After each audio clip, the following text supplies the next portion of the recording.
आजाद Hindustan live, सच के साथ। आने वाले 3 साल में बड़वाह बनेगा महानगर और विधानसभा क्षेत्र बनेगा सबसे विकसित क्षेत्र। विधायक सचिन बिरला। बड़वाह के औद्योगिक विकास में सबसे बड़ा बाधक बना जिला औद्योगिक अधिकारी। औद्योगिक क्षेत्र की समीक्षा के लिए उठाऊंगा विधानसभा में प्रश्न। सनावत के मोटक्का चौराहे से खरगोन जिला मुख्यालय की सड़क के लिए मुख्यमंत्री जी ने मंजूर किए 17 करोड़ रुपए। बड़वाह के विकास के लिए यह सबसे बड़ा स्वर्णिम अवसर। चारों मिलकर करेंगे बड़वाह का सर्वांगीण विकास।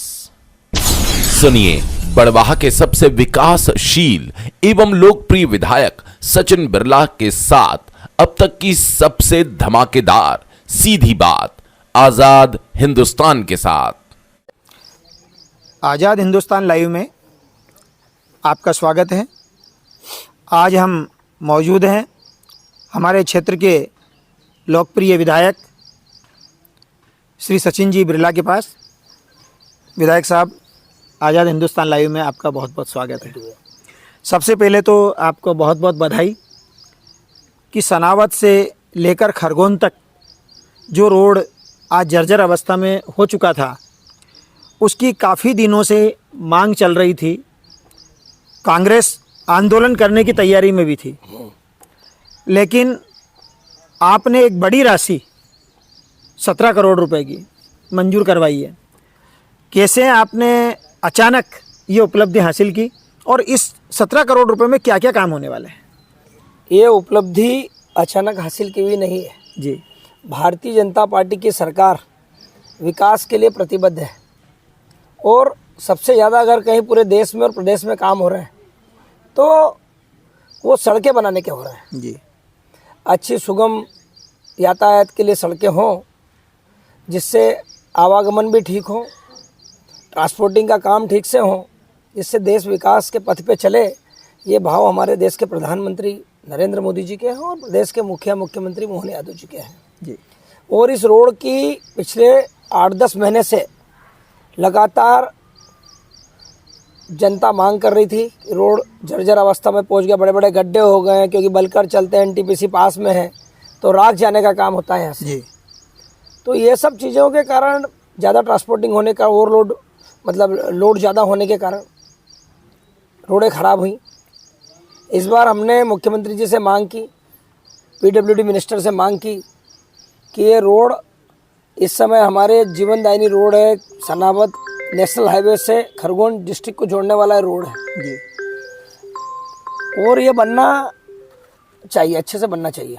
उन्होंने तत्काल इस बात को संज्ञान में लिया मुख्यमंत्री जी ने और 17 करोड़ रुपए की राशि स्वीकृत की। इसके साथ ही और आपको एक बात बता देना चाहता हूँ कि हमने एक और काम किया जी। मोटक्का चौराहे से लेकर पुरानी अनाज मंडी तक जी। जो हमारा व्यस्त रोड है, उसमें बीच में डिवाइडर लगा के जाने का रास्ता अलग, आने का अलग, सेंट्रल लाइटिंग के साथ वो भी होगा। और खरगोन हमारा जिला मुख्यालय होने के कारण प्रतिदिन सैकड़ों जनप्रतिनिधियों को और हजारों की तादाद में जनता को जाना पड़ता है। 3 गांव ऐसे हैं, गोगावा, बेड़िया और सनावत जी। बड़ुद। सनावत तक आने के बीच में रास्ते में बड़ुद लगता है। इन तीनों गांवों में निकलने का रास्ते नहीं है, इनको बाईपास की बेहद ज़रूरत है। अगर ये बाईपास का निर्माण हो जाता है तो कम से कम 15 से 20 मिनट, जो 1 घंटा भी लग रहा है जी, हम 40 से 45 मिनट में सनावत से खरगोन पहुंच जाएंगे। समय की बचत होगी, एक बड़ा काम। तो भी मैं समझता हूँ शीघ्र अतिशीघ्र होने वाला है। सीएम साहब ने मुझे आश्वासन दिया है कि अतिशीघ्र इसका हम सर्वे करवाएंगे, कितनी ज़मीन जा रही है उनका मुआवजे का निर्धारण कराएंगे और ये काम करेंगे। अभी नए कलेक्टर साहब भी पधारे हैं। बड़वाह में भी उनका प्रथम आगमन हुआ था। औद्योगिक क्षेत्र के अंदर बड़वाह के औद्योगिक क्षेत्र का उन्होंने निरीक्षण किया था। बड़वाह में काफ़ी बड़ा औद्योगिक क्षेत्र है और 2 औद्योगिक क्षेत्र हैं। भोपाल में अभी ग्लोबल समिट हो रही है जहाँ पर बड़े बड़े उद्योगपति आ रहे हैं।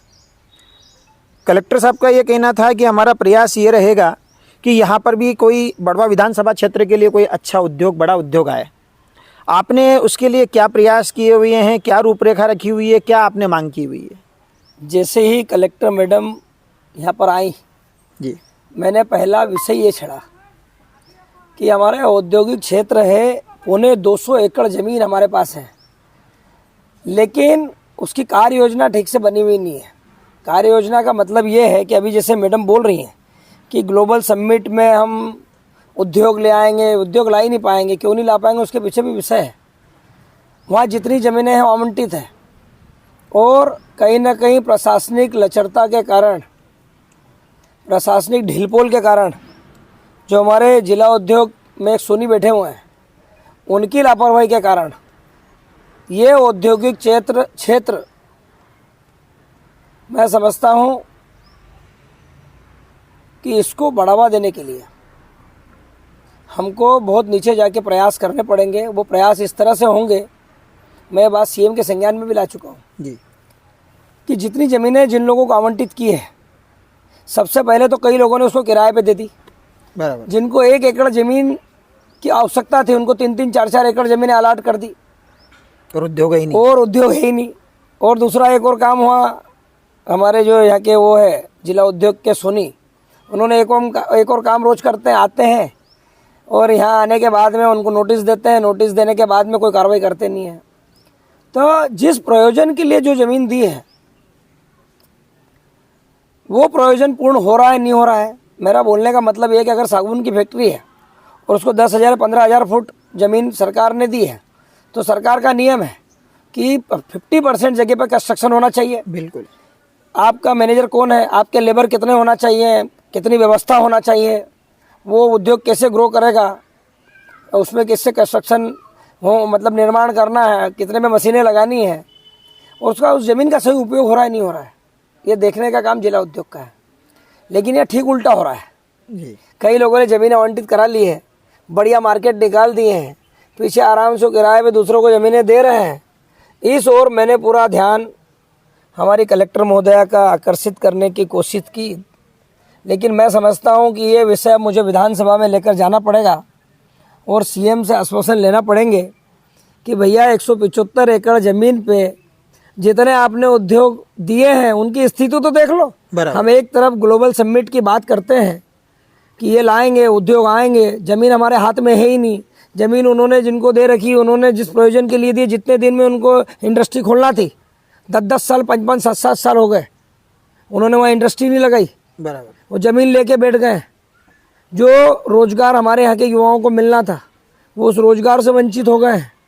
बोलने का मतलब ये है कि हम इसको बहुत दृढ़ संकल्पित होकर, बातें करने से काम नहीं चलेगा, हमको दृढ़ संकल्प दिखाना पड़ेगा शासन प्रशासन को, और उसके बाद ये ज़मीनें खाली होंगी और जो ज़मीन खाली रहेंगी उसी पे तो हम किसी को लाके दूसरा उद्योग डला सकते हैं। कैसे डलाएंगे? बराबर। अभी आपने उनको नोटिस दिए नहीं, आपको पता ही नहीं है कि 250 एकड़ ज़मीन में कितने उद्योग लगे हैं, कितने नहीं हैं, कितनी ज़मीन फ्री है, कितने लोग आराम से उसको किराए पे चला रहे हैं, टीन शेड है ही नहीं, मजदूर है ही नहीं, इंडस्ट्री है ही नहीं, कैसे होगा?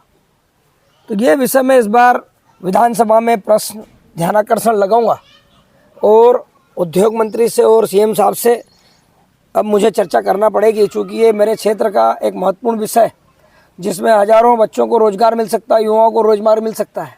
आप यहाँ भी देख रहे हैं एनटीपीसी में रखने के लिए कम से कम 25, 30, 40 बच्चे खड़े हैं जी।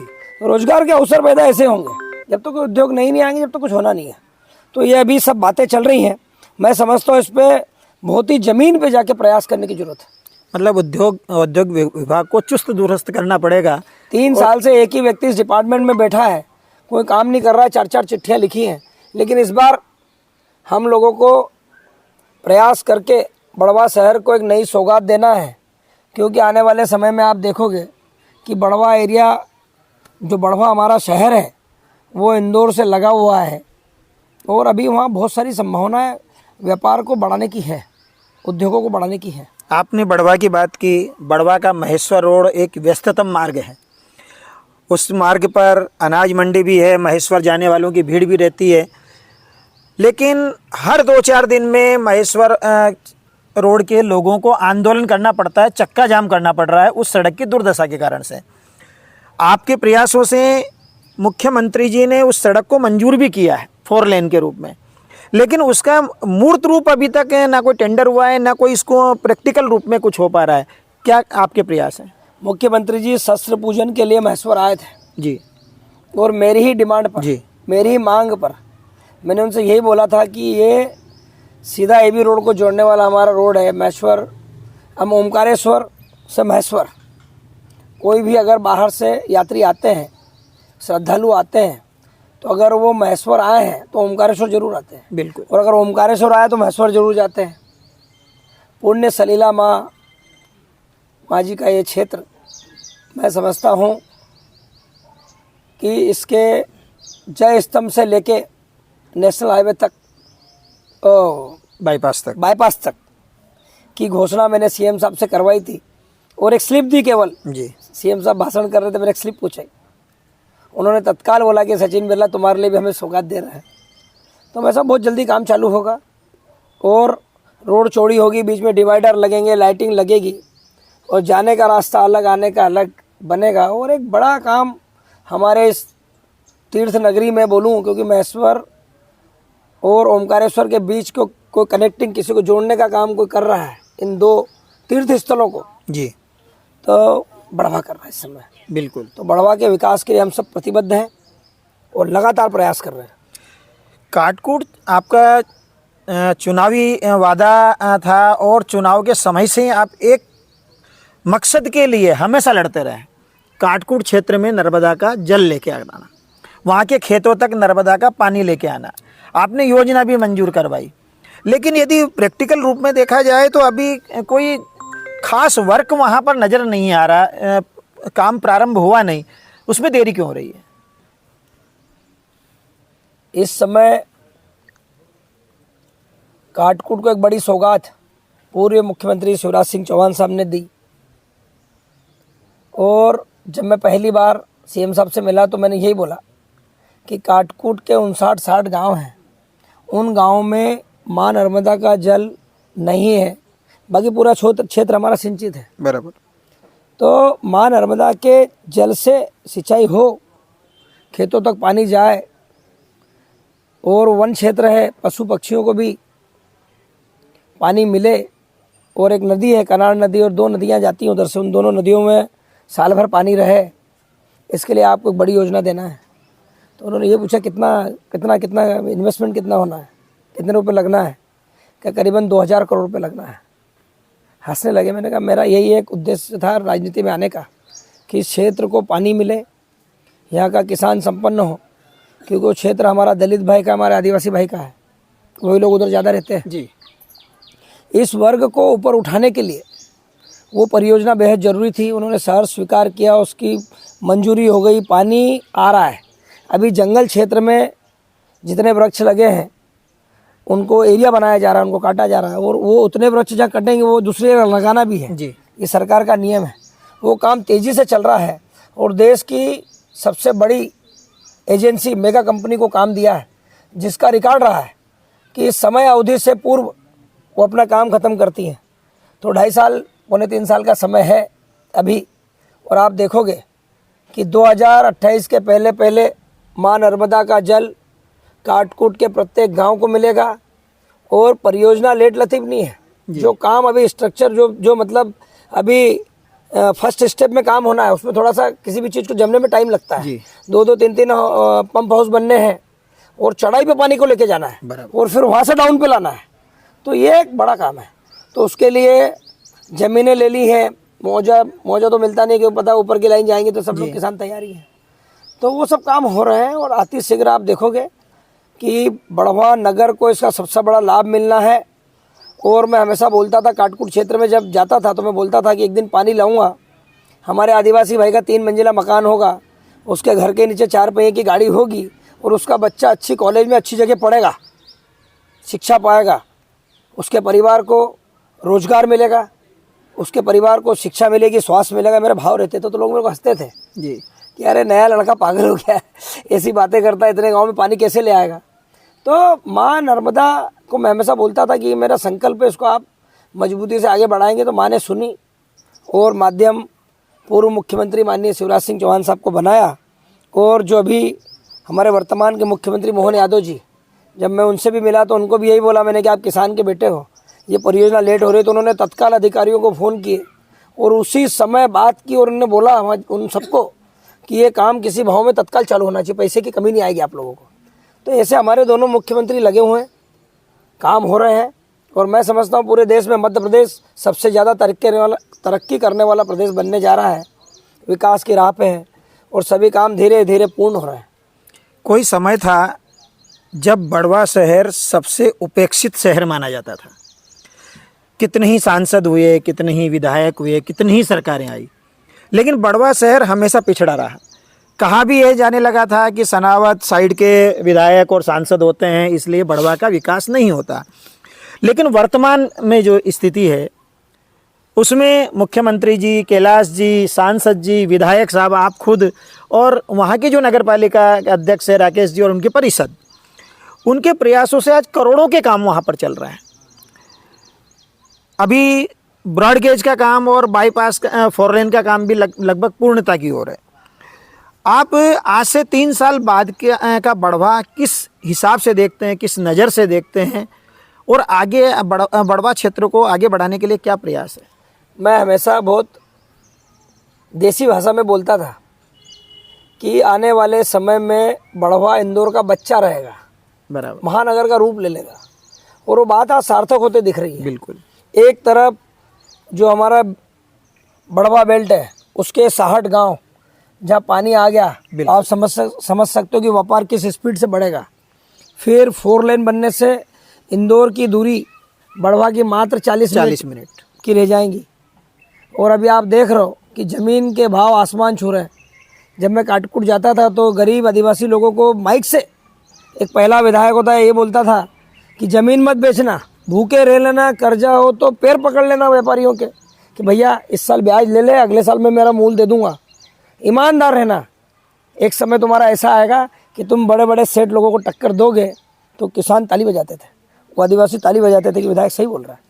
तो आज हो गया, जब 5, 7, 8, 10 लाख रुपए एकड़ की ज़मीनें थी वहाँ 50, 60, 70 लाख रुपए एकड़ हो गई है। बिल्कुल। तो किसान समृद्ध हो रहा है और उसका पूरा इफेक्ट, पूरा असर मैं समझता हूँ बड़वा विधानसभा में अगर आप ये बोलते हो कि बड़वा की उपेक्षा हुई तो सबसे ज़्यादा कोई आनंदित होगा आने वाले समय में तो हमारा बड़वा क्षेत्र होगा। बिल्कुल। बड़वा नर्मदा के पार के लोग सुखी संपन्न होंगे और उनको ये एहसास होगा कि जितने दिन हमने अभी तक उधर खराब हुए हैं ये अच्छे दिन हमारे आ गए हैं, अच्छे दिनों की शुरुआत हो गई है। वास्तव में आपके प्रयास बहुत सराहनीय रहे हैं और आपने ये जो वादा किया था कि बड़वा भी अब उपेक्षित नहीं रहेगा, पूरे विधानसभा का सर्वांगीण विकास होगा। मैं बोलना चाहता हूँ, पहली बार राकेश गुप्ता जी जब नगर पालिका के अध्यक्ष बने जी, मैंने उसी दिन उनको बोल दिया था कि आप के हाथ में इस समय ऐसी चाबी आई है या मास्टर की जी, जहाँ लगाओगे लग जाएगी।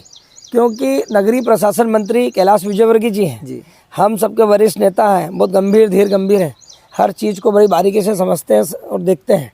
और राकेश जी गुप्ता उनका परिवार ही है। बिल्कुल। और कैलाश जी विजयवर्गीय साहब भी मेरे भी परिवार के ही हैं। बिल्कुल। तो ये सब चीज़ें एक साथ मिल गई तो उसका असर ये आ रहा है कि आज करोड़ों रुपए के विकास कार्य बड़वा में हो रहे हैं। और मैं समझता हूँ इसका श्रेय कैलाश जी विजयवर्गीय साहब, राकेश गुप्ता जी, मुझे और सांसद जी, बिल्कुल, हम 4 लोगों की ऐसी तिकड़ी बनी है कि नगरीय प्रशासन के माध्यम से, डिपार्टमेंट के माध्यम से आज करोड़ों रुपए के काम बड़वा में चल रहे हैं। और आगे आने वाले समय में जैसे ही पानी आया और जब बड़वा इस तरह से दिखेगा तो सारी चीज़ें जो डेवलपमेंट आज से 10 साल बाद होना था वो 10 साल पहले हो रहा है। बराबर। आप समझ सकते हो मैं बोलना क्या चाह रहा हूँ जी, कि उधर पानी आना, इधर डेवलपमेंट हो जाना, इसका मतलब ये महानगर का बनना तय। तो एक बड़ा क्षेत्र डेवलप होने वाला है, रोजगार के अवसर पैदा होने वाले हैं, युवाओं को रोजगार मिलने वाला है, आम आदमी सुकून की ज़िंदगी जीने वाला है। और माँ नर्मदा हमारे पास है ही, जल की कोई कमी नहीं है। और वो तट ऐसा है कि भारतीय जनता पार्टी का गढ़ है जी, आज से नहीं, देश आज़ादी के बाद से भारतीय जनता पार्टी का गढ़ हमारा बड़वा एरिया नर्मदा जी के उस पार से, चाहे कोई भी लड़े हमेशा जीतते हैं। तो मैं समझता हूँ कि इस समय भारतीय जनता पार्टी के सभी नेताओं को चाहिए कि उन सब लोगों के लिए जितने प्रयास हो सके हम सब करेंगे। चूँकि बड़वा विधानसभा मेरा अपना परिवार है और न हम सनावद एरिया में भेदभाव करते हैं न बड़वा एरिया में भेदभाव करते हैं, लेकिन जो हमारे उपेक्षित एरिया हैं, हमारे जो क्षेत्र है इस विधानसभा के, उन सबके सर्वांगीण विकास के लिए हम कटिबद्ध है, प्रतिबद्ध है और भारतीय जनता पार्टी की सरकार पूरा दिमाग इस क्षेत्र पर लगाए हुए है। अभी राकेश जी का एक साक्षात्कार मैंने लिया था, उन्होंने कहा कि मेरा टारगेट अगले 3 साल में, अभी वर्तमान में 25 करोड़ के काम चल रहे हैं, अगला टारगेट 100 करोड़ रुपए का है कि इस कार्यकाल में विधायक जी, सांसद जी, कैलाश जी और मुख्यमंत्री जी के सहयोग से मैं बड़वा शहर के लिए 100 करोड़ के काम लेके आऊंगा। इसमें आपका देखिए, मैंने उनको एक बात बोली थी जब वो जैसे बने नगरीय प्रशासन मंत्री माननीय कैलाश जी विजयवर्गीय साहब बने, मैंने उसी दिन उनको बोल दिया था कि 100 करोड़ नहीं, वो व्यक्ति ऐसे हैं कि बहुत बारीकी से उनका इस क्षेत्र को लेकर अध्ययन है। कैलाश विजयवर्गीय साहब का इस क्षेत्र क्योंकि आना जाना है और माँ नर्मदा के भक्त हैं, सारे आश्रमों पे आते जाते हैं। जब मैं बहुत छोटा था जब से उनको जानता हूँ और कई अवसरों पे मुलाकात होती थी तो एक विज़न दिखता है, सोच दिखती है नेता की, तो निर्माण के लिए वो चिंतित रहते हैं। और 100 करोड़ नहीं, मैं समझता हूँ 200-300 करोड़ रुपए के काम बड़वा और सनावद दोनों नगरपालिका को मिलकर देने का काम करेंगे। उन्होंने मुझे हमेशा बोला कि सचिन कोई भी काम बताओ, मैं तत्काल तुम्हारे लिए काम करूँगा। तो भाव समझ में आते हैं। बिल्कुल। तो जब खुद मंत्री, स्वयं मंत्री बोले कि मैं तुम्हारे लिए कुछ करना चाहता हूँ, मुझे काम बताइए, तो मैं समझता हूँ इससे अच्छा कोई अवसर नहीं आने वाला है। और इसको हम सब लोगों ने मिलकर भुनाना चाहिए और क्षेत्र के विकास में सबको लगना चाहिए। अच्छा, बड़वा का विकास तो हो रहा है चारों तरफ, लेकिन एक सबसे बड़ी समस्या है स्वास्थ्य के क्षेत्र की। बड़वा, सनावद में बड़े बड़े हॉस्पिटल तो बन गए, मशीनें भी आ गई, सोनोग्राफी जैसी मशीन बड़वा के अंदर मौजूद हैं, और भी प्राइवेट रूप से भी लोग, दानदाता लोग भी, और सरकार की तरफ से भी मशीनरी बहुत आ रही है। लेकिन चिकित्सकों की कमी आज भी वहाँ पर महसूस की जा रही है कि चिकित्सकों के जो पद हैं वो पूरे नहीं हो पा रहे। उसकी वजह से साधन होते हुए भी उसका उपयोग लोगों को, मरीजों को नहीं मिल पा रहा है। आप तो रोगी कल्याण समिति से भी जुड़े हुए हैं, तो क्या प्रयास है, कब तक पूर्ति हो जाएगी इन पदों की? इस समय मैं समझता हूँ, जितना मैं बात कर रहा हूँ, पहले मैंने खुद ने अस्पतालों के लिए आंदोलन करे जी। 3 दिन में चिकित्सकों की कमी की पूर्ति नहीं हो रही थी तो मैं 3 दिन जेल भी गया जी। तो मैं इस व्यवस्था को अच्छे से समझता हूँ। तीनों अस्पतालों में हम लोगों ने पहले, सबसे पहले मशीनरी लाने का काम करा, फिर डॉक्टर्स भेजे हैं। आज आप जितना बोल रहे हो, थोड़ा आप देखोगे तो सनावद के अस्पताल में भी डॉक्टर्स हैं, पर्याप्त नहीं है अलग विषय, लेकिन जितना हमें काम चलाना है उतने डॉक्टर्स हमारे पास हैं। बड़वा में भी हैं, बेड़िया में बड़ा अस्पताल बन गया है। तो ये सब चीज़ें समय समय से धीरे धीरे हो रही हैं और प्रदेश की भारतीय जनता पार्टी की सरकार ने स्वास्थ्य सेवाओं के लिए अभी वैकेंसीज निकाली होगी, आप पढ़ी रहे पेपर में। अभी हज़ारों की तादाद में डॉक्टर्स को हम लोग ला रहे हैं। और जितनी भी मध्य प्रदेश में, यहाँ की बात नहीं कर रहा हूँ, पूरे मध्य प्रदेश की बात कर रहा हूँ कि हम लोग पूरे देश के अंदर सबसे अच्छा, हमारे आदरणीय मुख्यमंत्री जी मोहन यादव जी का सोच है कि सबसे पहले गरीब को स्वास्थ्य मिलना चाहिए, स्वास्थ्य सुविधाएं मिलना चाहिए, उसका इलाज होना चाहिए, अच्छे चिकित्सक होना चाहिए, प्रॉपर स्टाफ होना चाहिए, मशीनरी होना चाहिए। तो सरकार क्रम से कर रही है। अब आप समझ सकते हो इतना बड़ा प्रदेश है, धीरे धीरे व्यवस्था दुरुस्त होंगी। आज कोई कमी इस तरह की, मैं समझता हूँ कि हम लोग विपक्ष को कोई भी ऐसा अवसर नहीं दे रहे हैं जिससे वो फ्रंट खेल सकें या विरोध में कोई बात कर सके। इस विधानसभा में आप देखोगे जितने भी आंदोलन हो रहे हैं, जनता हंसती है उनके ऊपर कि जो काम ही नहीं है उनके लिए आप आंदोलन करते हो, जो बात ही नहीं है उसके लिए सड़क पे आ रहे हो। प्रदेश की सरकार इस समय जनता के विकास में लगी है। हम सब लोग भारतीय जनता पार्टी का नीचे से लेकर ऊपर तक का कार्यकर्ता, बूथ से लेके प्रदेश तक, सभी अपने अपने स्तर पे जुटे हुए हैं।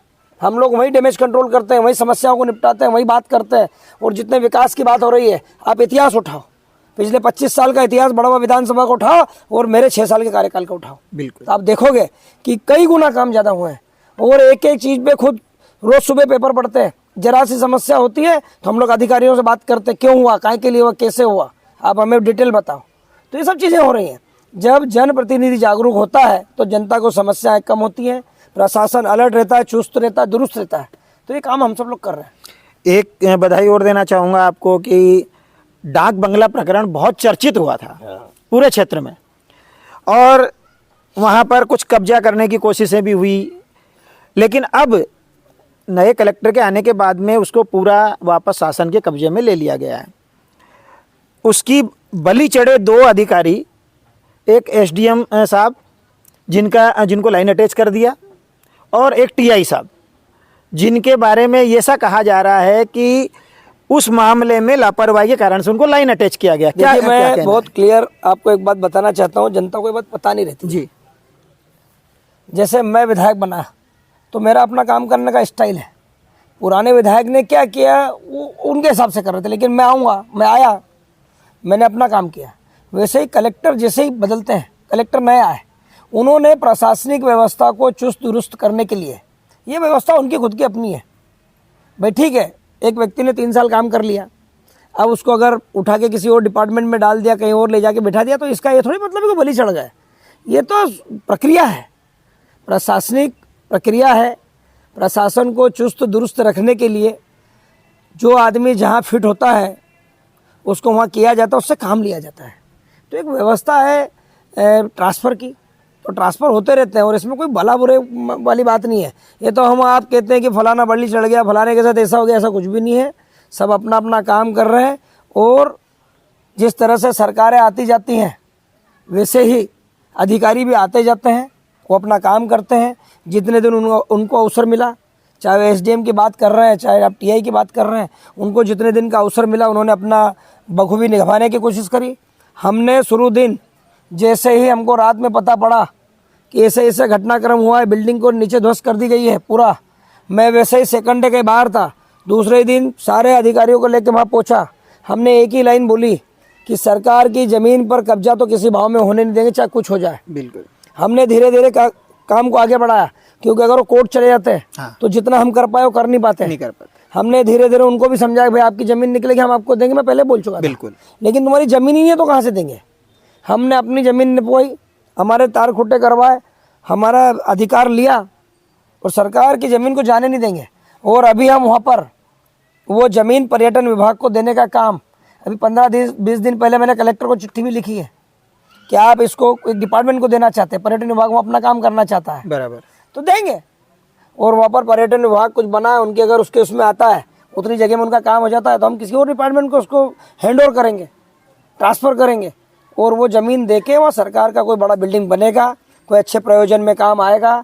और ये संदेश है, मैं उन सब, जैसे विपक्ष हमेशा बोलता है भू माफिया, फलाना माफिया, तो मैं उन सबको अलर्ट करना चाहता हूं कि सचिन बिरला जब तक इस विधानसभा का विधायक है, सरकार की ज़मीन पर किसी का कब्जा नहीं होने देंगे। और कोई बड़ा तुर्रम भी होगा, बड़ा बल्लम भी होगा, चाहे कितना बड़ा माफिया होगा, उसके गिरेबान में से वो हमारी सब चीज़ें निकाल के लाएंगे जो सरकार की है। सरकार की चाहे ज़मीन हो, चाहे कोई और विषय हो, हम सरकार का कोई भी ऐसा डिपार्टमेंट, सभी डिपार्टमेंट्स की बात कर रहा हूँ, अन्याय नहीं होने देंगे। हम हमारे हक का काम जरूर करेंगे, ये हमारा अधिकार है। कितने बवाल हुए, कितनी पेपरबाजी हुई, सब ने उसको भुनाने की कोशिश करी। कई नेता वहाँ गए, झांकी मंडप लगाया, खूब दुकानदारी चलाई, लेकिन हमने उनकी दुकानदारी नहीं चलने दी। तो ये अवसर ऐसे होते हैं, काम करने का विषय है।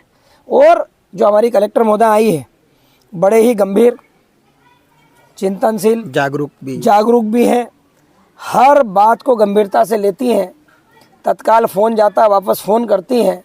तो ये विषय एक अच्छे प्रशासनिक अधिकारी को के लिए है, और वो अपना काम कर रही हैं। इस समय वो फ्री हैंड है जी, किसको एसडीएम बनाना, किसको तहसीलदार नियुक्त करना है, कहाँ भेजना है।